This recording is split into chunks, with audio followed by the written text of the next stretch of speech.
Hey YouTube, Scott Off-Road, how you doing today?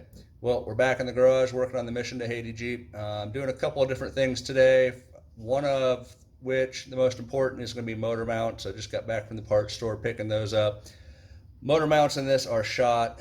I don't understand why. They just put a new engine in it. I'm guessing they used the old motor mounts. I don't know why. Kind of an extra 20-30 bucks and you put new motor mounts in where you're already taking them out. Not real sure, but they're bad. The engine bounces around when you start it and when you're driving, so we're going to go ahead and replace those. And that's about it. I watched a video from Bleepin' Jeep, and I'll put a little something right here on Bleepin' Jeep's site, or where you can go and watch that. He did a great how-to on it, so this won't be so much a how-to, but you can kind of laugh at me as I'm trying to struggle through this. And then we're also doing a few other things. I need to call and this potential sponsors on suspension and get that ordered, and I'm working on the roof rack. I've kind of got that set where I want it, so they got to figure out how to build brackets for that, and I'll kind of show you that here towards the end of the video. Other than that, let's start wrenching. Well, we got the wrenches on right here. See if we can break these loose. They are size 18 for the uppers. I believe 15 for the lower, but we'll find out.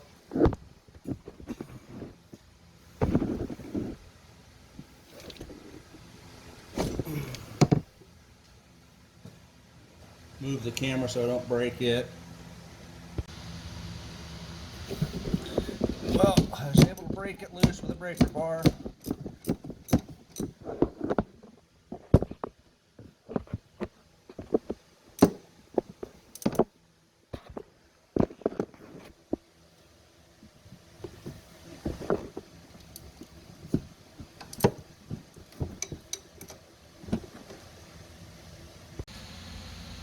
Well, I've been screwing with this set of motor mounts for about an hour and a half, 2 hours now.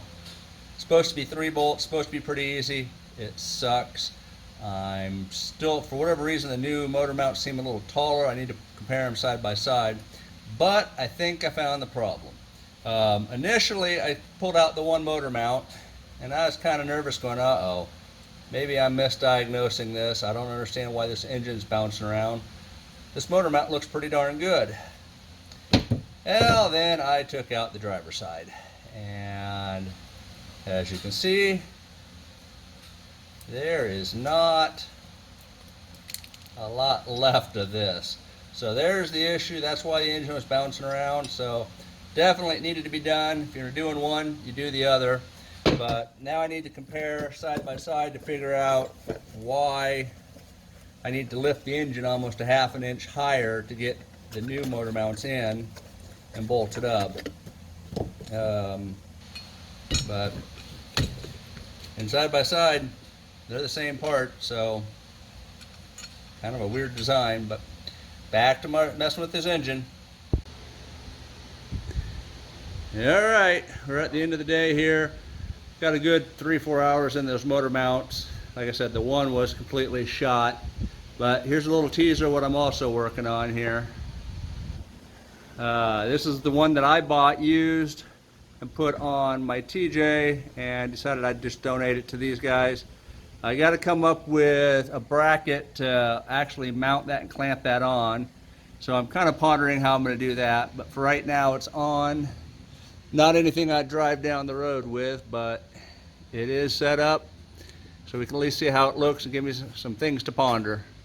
All right, have a good day, YouTube. Have a blessed day.